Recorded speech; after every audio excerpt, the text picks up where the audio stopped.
बिस्मिल्लाहिर्रहमानिर्रहीम। अस्सलाम वालेकुम। कैसी है मेरी यूट्यूब फैमिली। आज मैं लाई हूँ आपके लिए कचूमर अचार की रेसिपी, जो हम बनाएंगे आम, गाजर और हरी मिर्च के साथ। तो यहाँ पर मैंने 1 किलो जो है वो आम लिए थे खट्टे वाले, और उनको आपने अच्छे से धो के सुखा के तो बस इस तरह से काट लेना है। और आधा किलो मैंने गाजर ली है, इसको भी छीलने से पहले मैंने इसको धोया है और सुखाया है, और उसके बाद इस तरह से आपने रफली सा काट लेना है। और इसके बाद 1 पाव मैंने ली है हरी मिर्च, इसको भी आपने पहले धोना है, उसके बाद सुखा लेना है ताकि पानी का इसमें एक कतरा भी ना हो। अब हम इसको डालेंगे चॉपर मशीन में और इसका बना लेंगे कचूमर।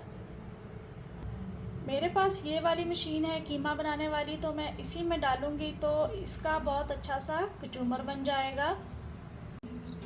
तो यहाँ पर आप देख सकते हैं कितना अच्छा इसका कचूमर बन गया है। बस इसी तरह का आपने बनाना है। और अब हम इसको अलग बर्तन में निकाल लेंगे। और यहाँ पर आप देख सकते हैं कितना अच्छा हमारा आम का, गाजर का और हरी मिर्च का बहुत अच्छा कचूमर बन के तैयार हो गया है। अब हम इसमें कुछ मसाले शामिल करेंगे। सबसे पहले हम डालेंगे कलवंजी। 1.5 चम्मच मैं यहाँ पर कलवंजी का इस्तेमाल कर रही हूँ। इसके बाद हम डालेंगे हल्दी। हल्दी का भी 1.5 चम्मच ही इस्तेमाल करूँगी। और जी इसके बाद हम डालेंगे नमक। तो नमक यहाँ पर मैं 3 चम्मच इस्तेमाल कर रही हूँ।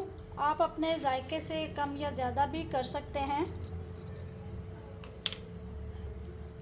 और इसके बाद हम डालेंगे 2 चम्मच भुना हुआ है ये धनिया, और कुटा हुआ है 2 चम्मच इसके डाल देंगे। इसके बाद हम शामिल करेंगे भुना और कुटा हुआ ज़ीरा, इसके भी हम 2 चम्मच ही डालेंगे। इन मसालों को आपने अच्छे से मिक्स कर देना है। अभी हमारे रहते हैं सौंफ और मेथे, तो उनको अभी मैंने पीसा नहीं है, वो पीस के तो हम उनको बाद में शामिल करते हैं। तो मसाले हमारे यहाँ पर अच्छे से मिक्स हो गए हैं। तो इसके बाद आपने इसमें डालना है 1/4 कप मैंने यहाँ पर सिरके का लिया है। इससे आपका अचार जल्दी ख़राब भी नहीं होगा। डालने से आपके अचार का टेस्ट बहुत ही ज़बरदस्त हो जाता है, और ये अचार को ख़राब होने से भी बचाता है। तो यहाँ पर मैंने सौंफ और मेथे इन दोनों को भूनने के बाद पीस लिया है। अब हम इसमें शामिल कर देंगे। इससे आपके अचार की खुशबू और भी दुबाला हो जाएगी। बस अब हम इसको 2 से 3 घंटे के लिए ऐसे ही बड़ा रहने देंगे। उसके बाद फिर हम इसमें तेल डालेंगे। तो देखें यहाँ पर मैंने सरसों का ऑयल लिया है। ये वो ऑयल है जो हम बालों में लगाते हैं। यहाँ पर मैंने आधा किलो लिया है, और इसको आपने बहुत अच्छे से गर्म कर लेना है। आप देख सकते हैं कि इसमें से भाप निकल रही है। तो अब हम इसमें अचार डाल देंगे।